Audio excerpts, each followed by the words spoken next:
Ladies and gentlemen, boys and girls, children of all ages, ladies and gentlemen, boys and girls, children of all ages, welcome to the Mad Week. Will be joined shortly here by Lucas of Week Zero. Today, you guys saw the topics that we're going to be discussing today. Obviously, USC UCLA joining the Big Ten Conference, what that means. Um, as well as obviously there's Michigan news. Michigan is in the news every day, it seems. The draft, Michigan just had like 9 players taken in the draft, including Ronnie Bell taken in the 7th round. Looks Things are looking great for Michigan on all fronts. Our enemies to the south look like they just picked up a 4-star running back out of Florida, and the our enemies Notre Dame to the west picked up Bryce Young, a 4-star in his own right. But Michigan still hangs on to the #1 recruiting class as of right this moment.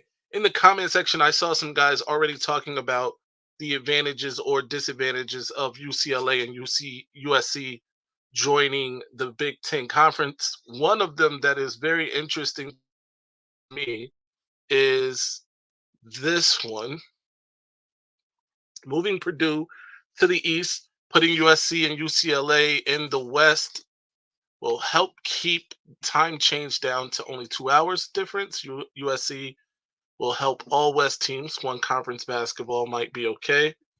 I tend to agree with this statement here. Obviously, a lot of conferences are moving away from divisions within the conference, East and West, as a lot of people have been arguing it doesn't produce the best 2 teams playing in the conference championship. I think, though, especially since the playoff is about to be expanded to 12 teams, that even that becomes a little less important. And if the Big Ten decided to keep conferences and have an East and West, then it makes sense that they obviously have USC and UCLA in the West for this exact reason here that Mark Spaniola explained. My guy Antoine, shout out Antoine, what's up? I know USC might be confused when they see a fullback defense and some snow. That is true. They are not used to that at all. One of the huge disadvantages I think that USC and UCLA both have is that they're going to be traveling way more to the middle of the country to their away games, and I think that that can take a toll. We got a super chat from Mark chipping in. Hit the like for sure. Thank you, Mark. You're the man. Make sure you hit that like button, share, subscribe to the channel if you haven't already. Obviously, we will be getting into a few things now. In the comment section, let me know what you think of this. UCLA, USC joining the Big Ten. Do you think that immediately they have an impact on the top teams in, let's say, the Big Ten East, right? There's Michigan, the other state, of course, Penn State, Michigan State. What type of impact do you think they have on those teams in terms of, and that's all encompassing, right? Do they knock a couple of those teams off in regular season games? Does it affect recruiting? Maybe it affects recruiting positively, having these teams, although teams like Michigan, the other state, tend to recruit nationally anyway. But does this help recruiting in the big? And let's not just limit it to, I guess, those top 10 or those top 4 Big East or Big Ten East schools. What do you think about it? Just period. Let me know in the comment section how you feel about that. While you mull that over, Michigan players were hot in the draft. First round, Mozzie Smith get selected, I believe 22nd overall, 27th overall, one of those, to the Dallas Cowboys. Not a huge Cowboy fan, but I'm a huge Mozzie fan, so I'll be rooting for him, even though he's on the wrong team. That being said, as in the second round, Michigan actually had two players go. DJ Turner went to the Cincinnati Bengals, who seemed to like Michigan players. Last year they drafted um who they draft last year. Help me out in the comment section. They drafted the safety Dax Hill. How can I forget Dax? They drafted Dax Hill last season, and now they have DJ Turner, two Michigan defensive backs in 2 years. And Luke Schoonmaker was also drafted, and I believe that was by the Cowboys, right? The Cowboys took two Michigan players, and I believe they were Mozzie Smith and Luke Schoonmaker. And then in the third round, this one caused a little bit of controversy, but Jake Moody was drafted in the third round by the San Francisco 49ers. I don't get the controversy. Jake Moody is well worth it. I remember as a kid, my favorite team obviously is the Las Vegas now Raiders, my favorite pro team. And we drafted in the first round Janikowski, like 17th overall. Only Al Davis would do something like that, but it turned out it paid dividends in the long run as Janikowski ended up being a decent kicker, more than decent kicker. So worked out a little bit. Antoine says another interesting thing I thought about. Wonder if the Big Ten will squeeze out Notre Dame from playing USC to make them join the Big Ten. That makes a lot of sense, Antoine. Now, and it's not even that they probably wouldn't even have to force something like this because, and I'll tell you why. If you're USC, you join the Big Ten conference, you got enough to worry about, right? And I'm not saying that conference they came from was trash or anything like that. The Pac-12 is a decent conference, but I'm saying the travel is different. You're traveling way more, right? You probably don't want to have the added pressure of playing Notre Dame on the schedule. It's much in the same way Notre Dame took Michigan off their schedule because they had to have a certain amount of ACC games. Obviously, playing 9 conference games in the Big Ten, and then playing USC outside of that would probably be detrimental to them in their championship aspirations. People just don't get the importance of a good kicker. True. Jake Moody is going to be a superstar, and there's nothing really more to say about it. I mean, he's the all-time leader at Michigan, right? Kick as far as kicking goes, maybe as far as points go, I think he's the all-time leader at Michigan. So I have no qualms about Jake, and I believe full-hearted that he will be a star on the next level. While I got you people here, make sure you hit the like button, share the live. I want to remind everyone that Wednesday, this upcoming Wednesday, we will have the parents of 4-star Michigan commit along the defensive line, Jared Smith Jr., his parents, Jared Smith Sr., and his mother will both be joining Ryan and I live on the Maize and Blue and Gold show right here, 6 p.m. Eastern time on Wednesday, only on the Maize Madman channel. So make sure you tune into that. Antoine has more to say. If you and feel free to comment if you're in here. Feel free to comment on USC and UCLA joining the Big Ten. What are your thoughts on it? Do you think it helps? Do you think it hurts? Congrats, Chaotic 37. Thank you. Thank you very much, sir. They will be officially the first guests on the show. And I look forward to it. Go. Oh man, I appreciate it. Thank you. But back to Antoine here, not to mention the Big Ten and SEC gobble up all the relevant teams. There'll be nothing left for Notre Dame to play or get any clout, and then they'll have to join a side.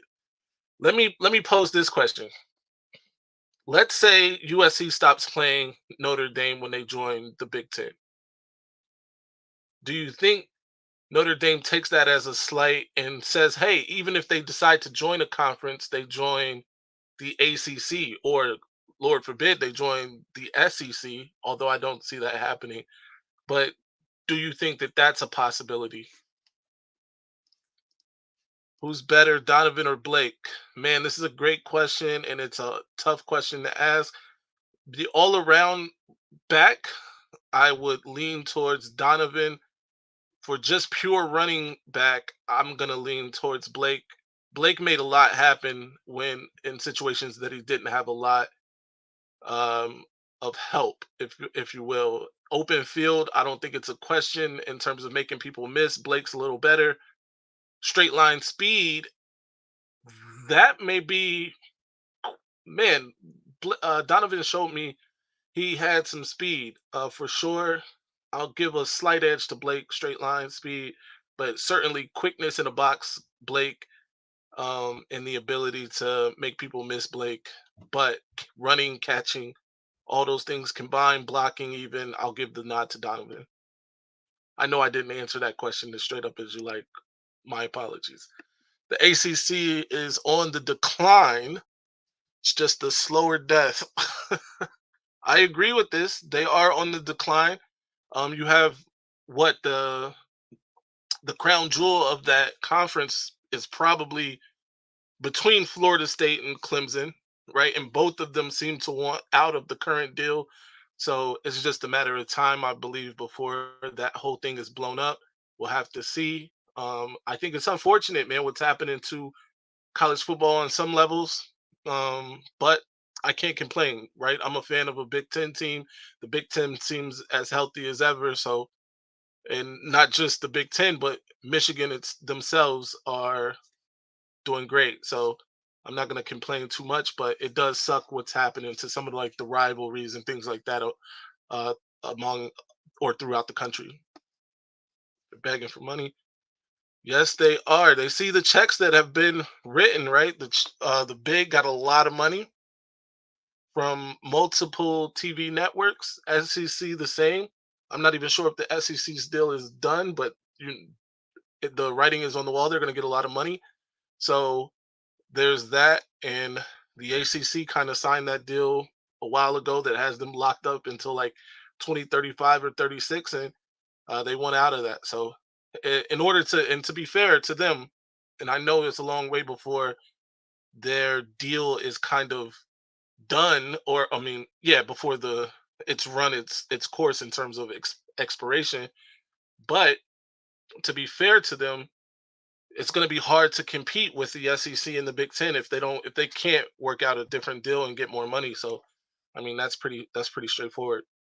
Blake is the best. Donovan needs a clear lane to run. Blake gets a constant 5 yard even when there's nothing. Yeah, I mean, pretty much. I agree with this statement here.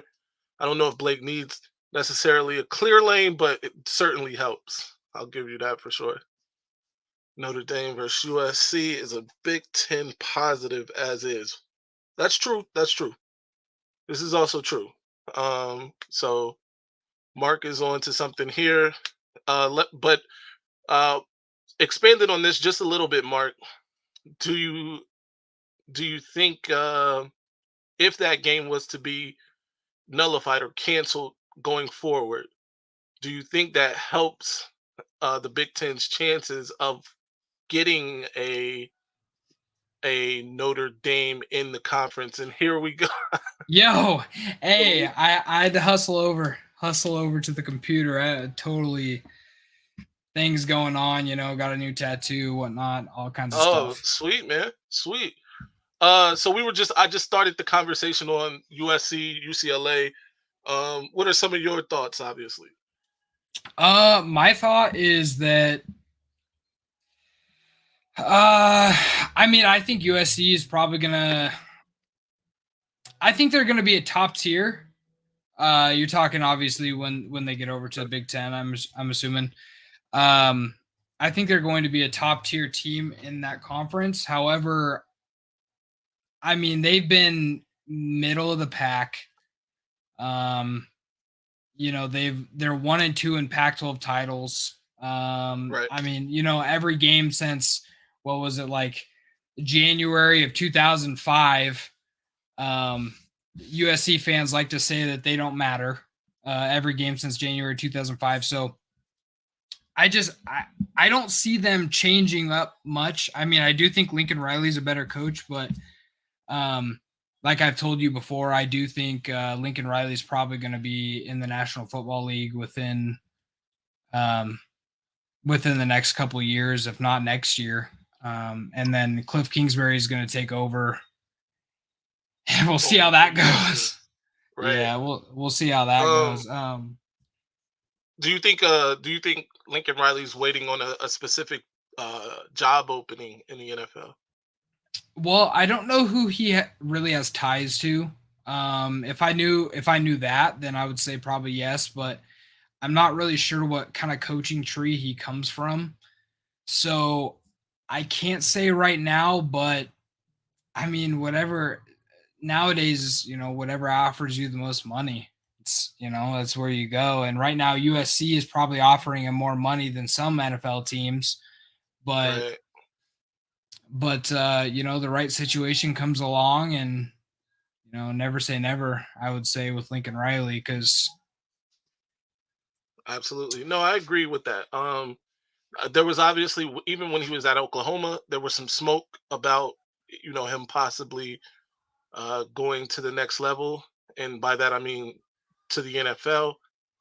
I think, and I don't know if he has, like you said, I don't know if he has connections to any particular uh, team or GM or anything like that in the NFL. But there was some talk about the Cowboys before, last season, the success they kind of had with Mike McCarthy. So I don't right. know, but it'll be interesting, I guess, to see play out. Now, one of the things that was brought up here in the chat by Mark Spinolia or Spaniola, I'm sorry, was that USC and UCLA, that the big should keep their divisions, right? East and West.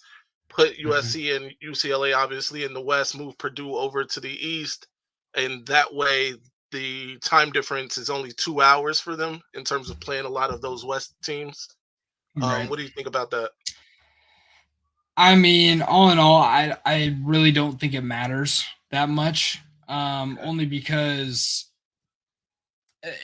they're gonna have a difference regardless of who they're playing and whatnot. It's gonna be an issue, I think, for them, and it's a big reason why I'm glad that Oregon did not leave, and it's a big reason why actually, um, the governor of Oregon before did not want them to leave, is because of the difference in time.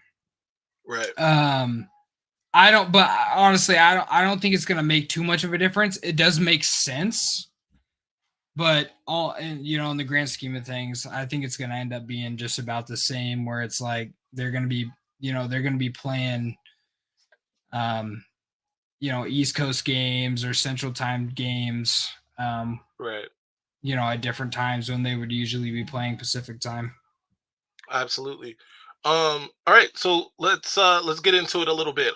You just watched the Oregon Duck spring game, am I I correct? did, I All did, I right, how'd they did. look? I think they looked okay. It's kind of a weird concept because we don't see Lucas we're is an not Oregon fan, by the way. I am a huge Oregon fan, born and raised in Oregon. Um, you don't see some of the factors like what's the word I'm looking for? It's not the ones versus twos. It's not, Right. threes versus fours. It's a mix of players. So you're not Yeah. really seeing like the offensive line mesh the same way that it would in the Right. regular season. You're not seeing the quarterback mesh with the receivers. So um there are a few things that I can point out from the spring game. It's that Bo Nix is by far and away the best quarterback on the roster, which is something we already knew, but it's nice to, just see it, year Right. round. Yeah. And we're not seeing Ty Thompson all of a sudden make a big leap, and which could be good for next year, but for this year, not so much. Right. Um, I think that's a big thing. I think another big thing is Tez Johnson, he played for Troy last year. He was actually PFF's number 2 graded wide receiver in college football last season behind Marvin Harrison Jr. Right. He looked like I mean, he's going to be a stud. He had a big long touchdown, juked the shoes out of two dudes. Like, obviously, it kind of sucks, and you're thinking about it, and you're like, well, that's our defense that he's juking out, and he's doing all this stuff. But he just looked really impressive. Glad to see that. Trayshawn Holden, the Alabama transfer, he looked Right. extremely good as well. We had a few drops that I didn't like to see. Some of the freshmen, Jaden Lamar, who was obviously a Notre Dame flip, had a really bad drop early in the game, and then Cameron Sadiq, who was a 4-star at Idaho at tight end, had a couple pretty bad drops, which is not good for us because we are very very short at the tight end position. So hopefully he can pick that up a Right. little bit. But overall, I'm pretty stoked for the season. I thought it was awesome bringing in guys like Verone McKinley, Javon Holland, Marcus Mariota was there, like a lot of the old alums. And I'm, nothing to hang my head on like the Alabama fans and the Colorado fans out there that are kind of like, oh shit, what's gonna happen? And what's gonna happen in the regular season. Right. So yeah. So I'm stoked Um, about it. cool. I think one of the big things too about this spring game is you guys had one of the more impressive recruiting visits lined up in terms of the names and the Mhm. star quality on these visits. What who were some of those guys that were visiting Oregon? So, I mean, it's a very long list. I showed it on our show last week, but I mean, look at that list of people that were there. Those are 4s and Right. 5 stars, a Yeah. lot of 3 stars. But the biggest ones I would say, um, obviously all the 5 stars are very good to see, but looking at the quarterback position specifically, Michael Van Buren was there, as well as Achilles Smith Jr., and then our recent commit Luke Moga was there. Mm, So that is very, very, um, it makes me happy that our quarterback position looks like it's going in the right direction. right. Um, but overall, man, I mean, it's crazy to see because Oregon usually doesn't have this kind of showing for their spring game. I mean, Yeah. it's kind of remarkable to have that many 4s and 5 stars come to your spring game. So, I think they showed out enough for these kids to hopefully want to come here, but time will tell. Absolutely. And obviously, Oregon, the university, has a lot to offer um, kids that go there anyway. So, and they traditionally recruit pretty well. So, I've no make no mistakes about it. I don't think they're gonna struggle in terms of recruiting. With Right. USC and UCLA moving on next season, next year, right? 24 is when they're making that transition. Mhm. Do you think Oregon really takes control of the Pac-12 and is the clear-cut dominant force going forward? I would say no. I think it's going to be I really think it's going to be between Washington, Utah, and Oregon. I think those are the 3 teams that are going to move forward, and they're going to be, the big time teams. Obviously, Utah coming off 2 straight Pac-12 titles, not only beating Oregon twice last year by a lot of points, Right. beating USC this year by a lot of points. So it's twice. So Hmm. it's really impressive what they have done and what Whittingham has done. Uh, yeah, I would say it's between those 3 schools. I think Oregon State is going in the right direction. It was last year a fluke season. I don't know. We'll see moving forward. But They got uh, DJ. yeah, they got DJ. I heard he wasn't very good in their spring game though. Right. Um, so we'll see. I don't know. I do think that Oregon is the best recruiting school out of all of them by far. So if we can put together a really good roster, I think we can. I think we can dominate it. And honestly, I mean, even with UCLA and USC in the conference, I think Oregon is still the better school of the 3. Um, I Yeah. think and this is a side note, I think it's going to hurt UCLA and USC a lot when it comes to recruiting. I really do. Yeah, Moving over to the Big Ten because it's just the time zone differences and whatnot, and the travel differences that they're going to have to do. These kids' parents aren't going to want to travel like that. They're not going to want to right, have to go cross country for 6 games of the season. right. So I think it's gonna hurt them quite a bit. Yeah, I definitely think it's a those two teams joining the Big Ten helps the Big Ten more than it helps them. You know what I mean? Oh yeah, yeah. Especially Mhm. those teams at the top. It's going to help their recruiting because they're going to be, even though not as many people would probably watch a USC game as they would if they were in the Pac-12. Although I don't know how that's going to work, but obviously it's going to be more eyes on teams that wouldn't have that crowd um, otherwise. So, Yeah, for sure. especially when they play those teams in LA, so it's gonna Mhm. be a big boost for those guys. Let's talk a little bit about some recruiting news. All right, and I'll start it off with Michigan, obviously picking up three-star offensive lineman Jake Guarnera Mhm. yesterday.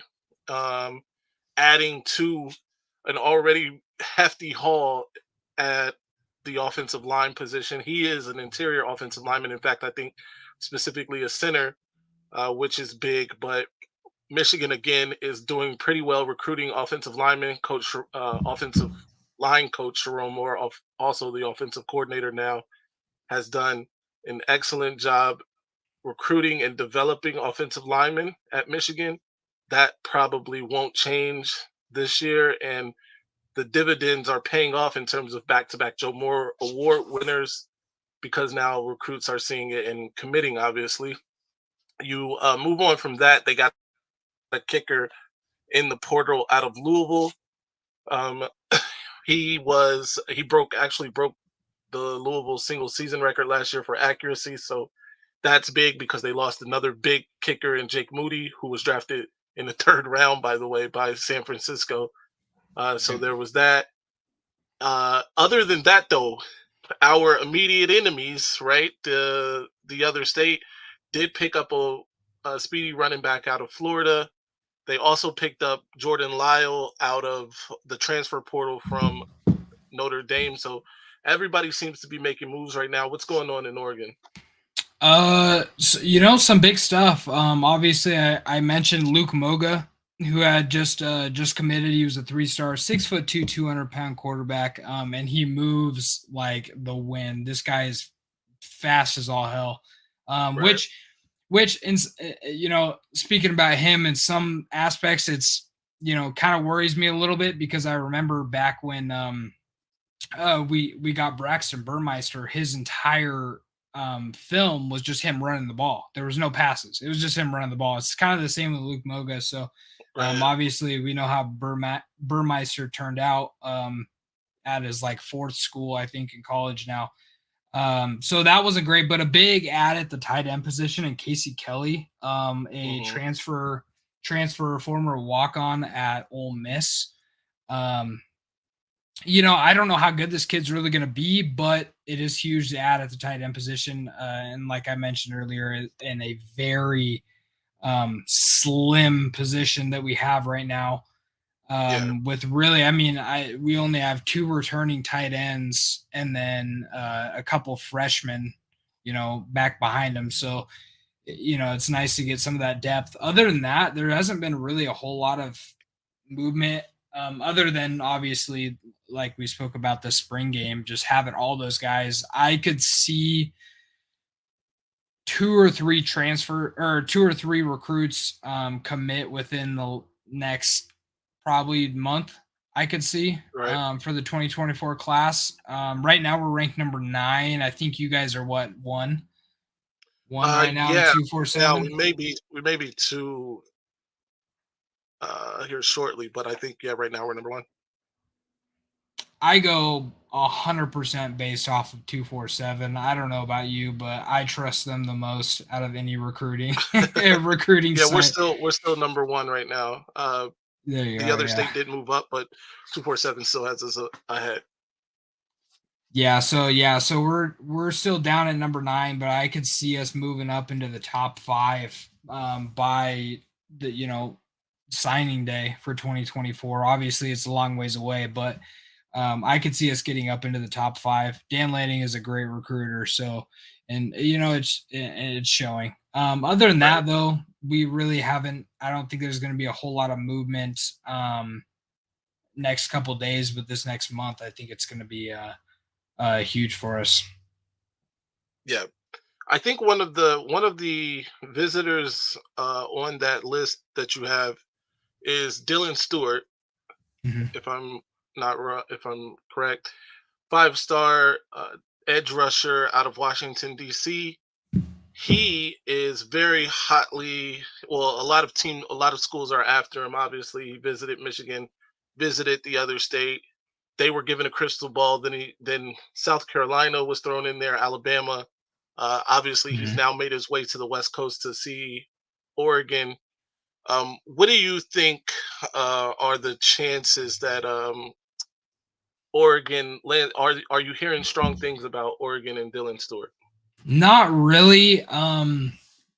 I think having this visit is going to help a lot, but I haven't heard very much up until this point.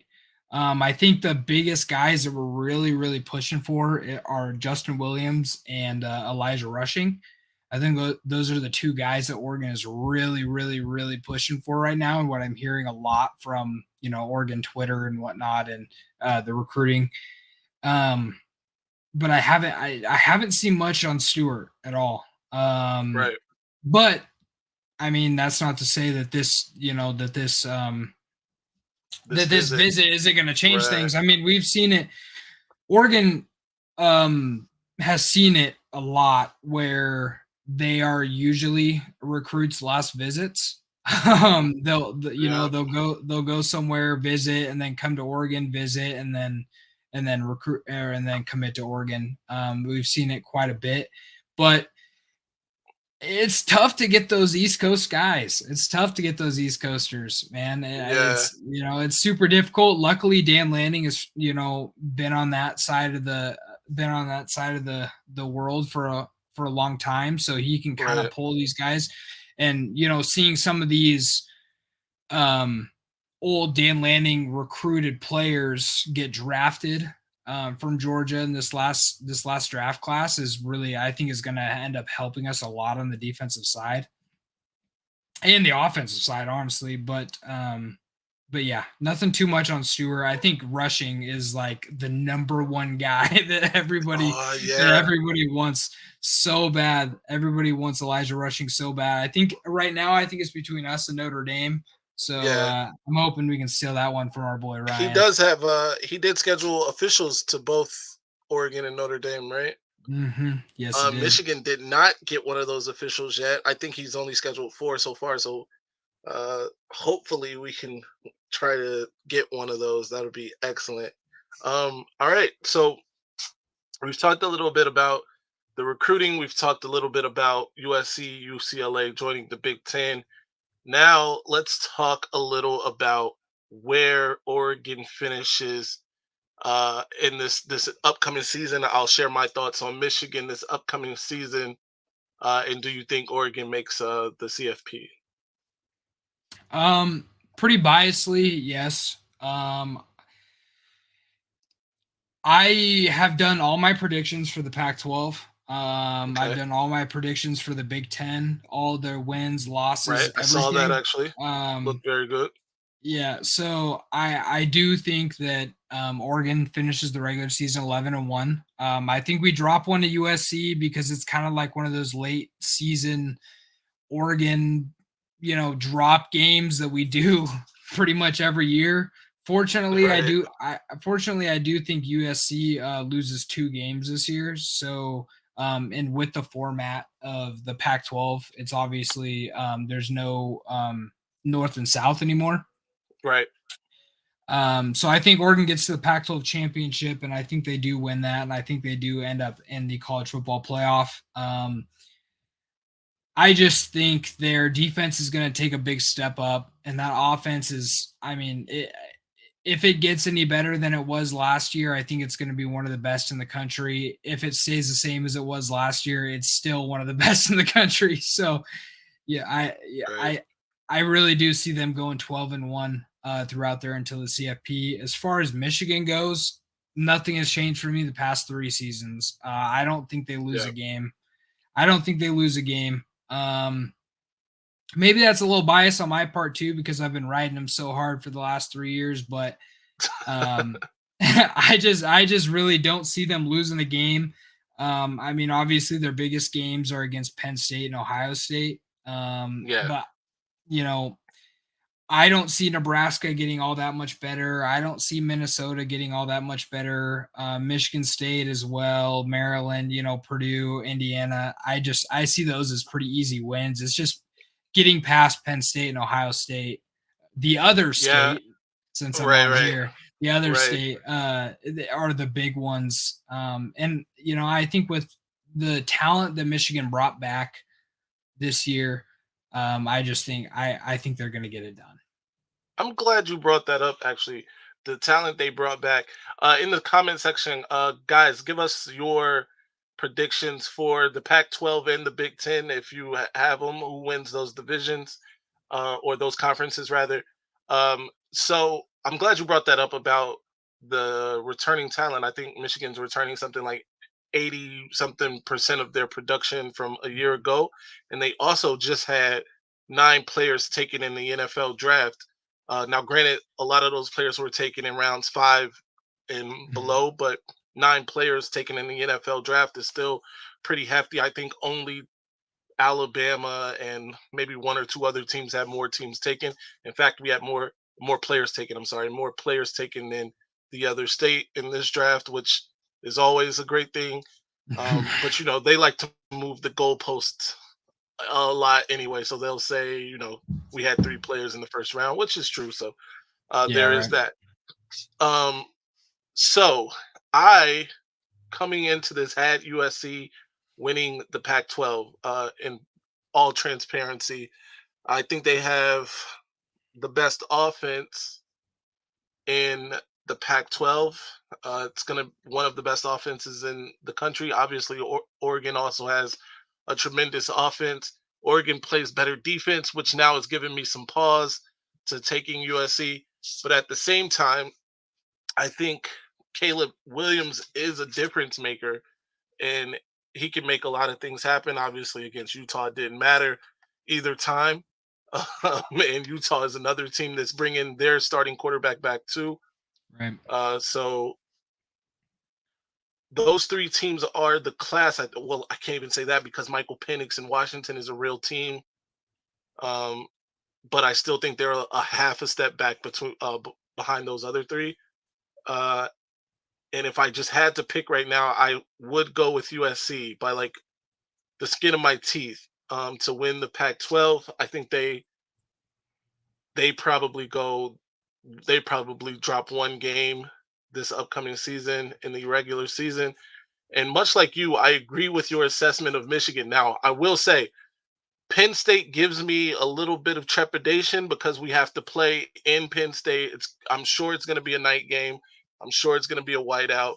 The last time, I remember a Shea Patterson game there. We couldn't even hear the snap to open that Yep. game. It was rough, and that game scares me a little bit. I do think JJ obviously is better than Shea Patterson. A lot of Michigan people love Shea Patterson. I am not one of them. I think Shea Patterson was terrible, and he he couldn't even start a full game in what, the USFL or the AAF or right, whatever the hell yeah, it yeah, was. one Yeah. game, and he was like cut, and he was the first overall draft pick First in the overall pick, yeah. yeah. He's a trash can. And no disrespect to him as a person, but as a player, I am not As a a fan. player, yeah. Right. Yeah. So I see Michigan. Um, man, that game really scares me a little bit. So I think we can pull it out. Um, I I'll think the give big thing Michigan. is the Penn State Yeah. quarterback position. You would know more Well, about it Drew than I Hauer would. supposed he's supposed to be all world.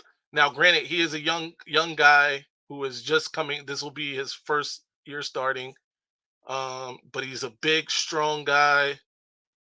That's about all I know of about him right now. Coming out of high school, he was highly touted. So there is that.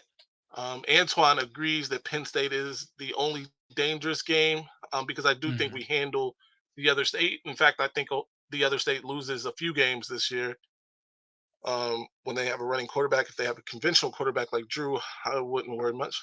I don't know. I think he can move a little bit too, Antoine. But I get what you're saying. I'm a little worried about it just because of the atmosphere. They did lose their best player on defense. They lost, um, the stability in the quarterback position, I guess they had. So, uh, we we will see. I think Michigan wins the big. I think USC wins the Pac-12. I think both of them make the college football playoff. Sorry, Lucas. No, Uh, I mean it's the easy pick. I will say the yeah, USC is the easy pick. However, I challenge anybody that thinks that USC is going to win it. And this is no like, disrespect or anything, because I understand why you would say that, because obviously right. Caleb Williams is a difference maker. But I challenge anybody to show me where Lincoln Riley has won any game of significance. Now, you can say the Big 12 Right. title, whatever. I have forever thought the Big 12 is extremely overrated as it is.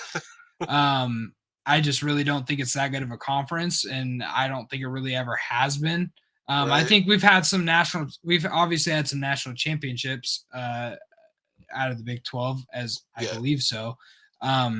But I just don't think it's that great of a conference, especially in the CFP era. So until I see Lincoln Riley win some of these big games, because we remember, I mean, last year he lost the three biggest games of their season against Yeah. Utah, who was the highest ranked team that they played. They lost to them twice, and then they lost to Tulane, who, I mean, they have no business losing to a team like Tulane. I know Tulane had a good season, but still, they just have no business losing that. Good old Frank Olsnash to beat John's victory. But that's the only issue I have with them. And Lincoln Riley's notoriously never played defense. He doesn't know what defense means. When the other Yeah. team comes out with an offense, he gets scared. So I got to see it to believe it. As far as Michigan, do you think that they can afford a loss?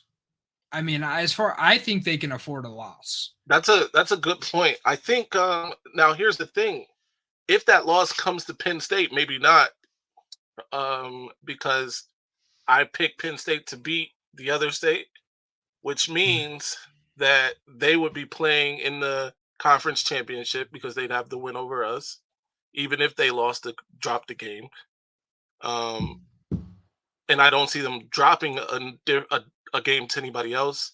So They that's have the a that's the thing, they have a ridiculously easy schedule outside of Ohio right? State and Michigan. Yeah. So it's I mean, to be fair, Michigan has a pretty easy schedule outside of Penn State and the other they, state. they So do. I think the difference is Nebraska in there, because I do think yeah, yeah. Nebraska might make a step up as far as just What do you think about Minnesota? how hard they play teams. Um I think they're a 500 team. Um I worry a bit about their roster. I think they're going to kind of have to rebuild for a minute there. I do think because their coach is still there. His name is blanking me. But I do Um, think that he is one of the better yeah, coaches in college football. Um, right. but they do play, they play Drake May's North Carolina, which I think they're going to take a step up this year. They play Yeah, obviously Michigan, Iowa, Ohio State, Wisconsin, Nebraska. Those are the six losses I have for them.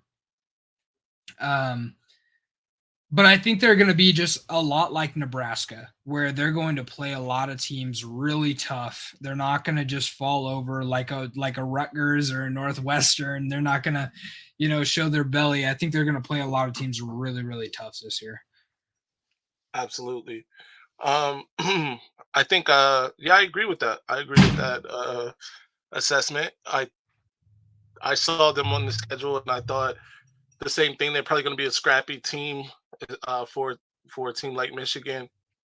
Nebraska is a quality opponent. Matt Rule, I think, given a couple years, will turn that around as much as it can be turned around right Mhm. now. Right. I do think he's a pretty decent offensive mind. Now he didn't prove that in Carolina at all, but the last we saw him on the college level, he was pretty good. So I do give him a fighting chance. Um, yeah, I think all that sounds good. Who are the other two teams you would put into the CFP? Well, before I get into that, I do have another Big 12 or a Big 10 question for you. Do Okay. you think, because when I did my when I did uh my predictions, the West is really bad. Um not Yeah, not as bad as some conferences, but it's very, very bad compared to the East. Do you think that hurts? I mean, obviously, like you said, you think that they're probably going to put, at least one of these teams, if not both of them or whatever, in the West or whatever may happens for USC and UCLA. But do you think that hurts the Big Ten as a conference as a whole with the West being so poor?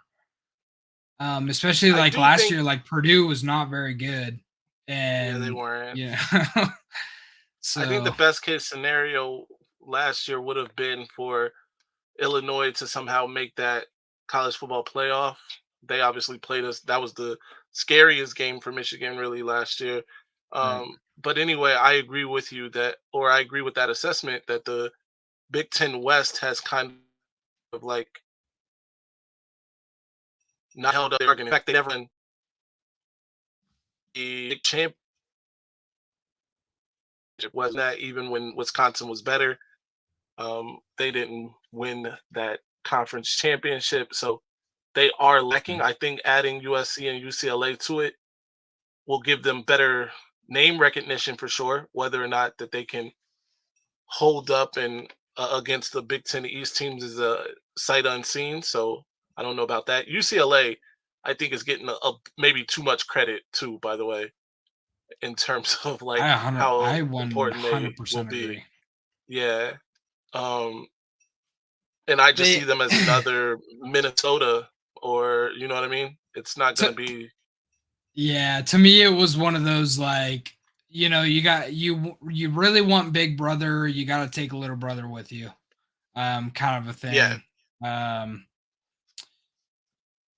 I do think Chip Kelly can kind of turn things around there because I do think he's a really good coach. Obviously, he is able to flip Dante Moore right at the last second. well, that's true, yeah.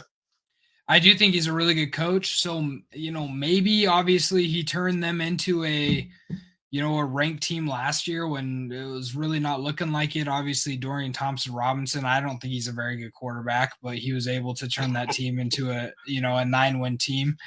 Right, Um, so maybe they do something, but yeah, you're 100% right. Yeah, they're going to be another like Minnesota, even Purdue, maybe have a couple, pull a couple right, upsets every once in a yeah, while, and that's kind of where they're gonna sit. yeah. And Yeah. I like Brian Kelly too, actually, as a coach, especially in college. I like him a lot more as a college coach than he was as a professional, although he had some early success even Hey, he with won a the Eagles. playoff game. Right. So but yeah, I just it's just hard for me to see them really challenging, at least early on. Maybe, they get a foothold in and things can change. I want to get to some of the questions. I know people think we're probably ignoring them. Yeah. When is the CFP supposed to expand? Is it next year? That is correct. 2024, I believe, is when that's supposed to expand to a 12 team playoff. What do you think about that? What do you think about the format that was brought up earlier? I know So, we spoke about it on mhm. the previous show a little bit, but Yeah. What I do you think? do I do like it a lot because I think it gives teams opportunities over the past like couple of days. I know it's, a video game, but on NCAA 14, I'll go through and do the 12-team playoff, and I swear every time like a 9 seed gets in the national title against like a 2 seed, or 11 seed somehow pushes their way up in there, and it's like that that's what they're looking for. Cuz if we get, 2 years, 2 straight years of a 1 versus 3 or a 1 versus 2, or stuff like that, they're gonna completely get rid of this 12-team playoff because it just adds more games. If Right, you went undefeated in your regular season and then went on to win the national title, that's 17 games. right. That's a lot of games for college kids, especially college kids that are, seniors and they're going to the league next year. Now they got to play in 17 to 20 games. Like that's a lot of games. That's basically a whole NFL season under your belt before you even get in there. And that's hard on your body. But um if we do end up seeing like a 12 seed or a 10 seed or whatever, these lower seeds get into the national title or even into the semifinals, I think it's a Yeah, success. I think it's a complete success. And that's honestly, as college football fans, I don't know about you guys, but that's what I want to see. I want to for see sure. a 10-3, like Florida. Obviously, we're not huge fans of Florida over here at the Week Zero podcast, but one of these one of these like 10-3 Florida squeaks in as a 12 seed and they just make all these upsets and get to the national title. Those are the kind of Yeah, things we want to see. that'd So be pretty sweet. I think that's how it can happen too. Especially you take a team like, let's say, Oregon or USC in the Pac-12, Michigan and the other state in the Big Ten, even uh, Alabama, Georgia in the SEC, right? Those teams probably end up playing each other at some point. One of them loses, drops to 6 or 7, even though they are a championship caliber team, quality team, and then make a run through those playoffs. That would be pretty exciting, especially getting that home game to begin with. If they're one of those teams, right? That would be crazy. I do think, and we spoke about this too. I like the expansion much for the same reason that you brought up, right? I want to see some chaos, right? We're tired of 1, 2 every year, whatever it is. But I also thought they did a disservice, a little bit of a disservice to the teams that get the bye. I mean, they earn that yeah, bye, whatever it is, 1 through 4, and they don't get a home game. And I get it. They're trying to make up for taking away kind of the importance of all the other bowl games since the CFP started, with giving those bowl games, the Orange Bowl, Sugar Bowl, Rose Bowl, the semifinals, the semifinal games. So I get that to a certain degree. They have to make their money too. But I think it is a little, it sucks a little if you're like a number 2 Michigan and you don't get to play a home game at the big house, you know? yeah, I 100% agree. And and part of it too is I feel like they could easily just rebrand, these bowl games into the other stadiums. Like they could Right. easily put a Rose Bowl Right. logo in the middle of the Oregon Stadium and then Exactly. and roll with that. I mean, I get it; it breaks tradition a little bit, but that's what we're doing. We're breaking Yeah. tradition. That's Yeah. that's exactly what we're doing. So. I think they could easily do that. And then part of it too, part of the 12-team playoff is something I forgot to mention. I think it promotes harder scheduling. Yeah. Because right now we're in an era where you want to honestly schedule the most cupcake first three teams or first three games, or non-conference as you possibly can, because that's 3 easy wins. That's 3 easy wins that you get, and then you have to go through the gauntlet of your conference. And Right. if you're in a conference like the ACC or the Big 12, and you're a Oklahoma or you're a Clemson, you can schedule these cupcakes as non-con and then go through Right. your cupcake conference schedule anyways, and then Right. get into the CFP. And it's something that we've seen historically for especially Oklahoma, where they've gotten blown out every time they get to the, other than the one time, every time they get to the CFP. Um, so I think it kind of promotes it where it's like, oh yeah, you can schedule this Alabama week 1 and it's not going to hurt you that bad, because if you finish your season 10-2 and we Yeah, think that you're a really, really good team, your only losses are to Alabama and to, say, USC, and those are already two CFP teams. We're going to still throw you in there and see what you can do against these other opponents. right. I'm gonna address some of these guys really fast. Mark, how good is rivals? Number 44, number 9 wide receiver, Nick Marsh, 6'3" out of River Rouge, Michigan. Very good, very good. Like the best receiver Michigan is seriously recruiting, and I know that a lot of people like Gatlin Bear. I like Gatlin Bear. In fact, if given the, I think Nick Marsh is a better route running receiver. Like he's just a better altogether receiver. Gatlin Bear, though, is a special athlete and can take the top off of anything because he's the fastest kid in America. Um, and I want him. I want Gatlin Bear, but I also want this Nick Marsh kid because he's in the state of Michigan, number one, and it would be a flip from Michigan State in Lil Bronim, but also because I just think he's a better like chain mover. He's a guy that's going to move the chains. He's just going to get open. But Gatlin Bear is special, and I want him. If that answers your question There you about that, who is dude talking to? No, no, go. this Lucas. He's a Oregon's. Oregon Ducks fan. Um, Hey man, as far as I know, we're 2-0 against, the Big Blue. So I'm just gonna say, last time we played them, went to the Big House and stomped them. So I mean, oh man. Oregon sucks fan. All right. I think he was. I think he was thinking you were a Ohio State fan. Oh yeah, screw those Yeah, yeah, guys. yeah. No, Hey, no. we're 1-10 against those dudes. Hey, but last time we won. Last time we won in the Right, shoe. right. Marsh has Penn State in his top 3. I mean, that's cool. That's cool. They're not gonna get him. All right, man. This was a successful episode 1 of the Mad Week, Yes, is what we're calling it right now. Let us know in the comment section what you thought about it. Make sure you like, share this live. We're up to 22 people now, so that's good. But make sure you like, share this live. Follow Lucas over at Week Zero and what they've got going on, Week Zero Productions. Also, Lucas is on sir. Twitter. I probably should have had the banners up. No, I'm you're good, dude. slacking. I'm What like the is worst my? producer of all time. I don't even know what my But yeah, Twitter is. McKnight right. Lucas 22. There you go. There you go. McKnight Lucas 22. Follow him there. Obviously, follow me everywhere at Maze Madman.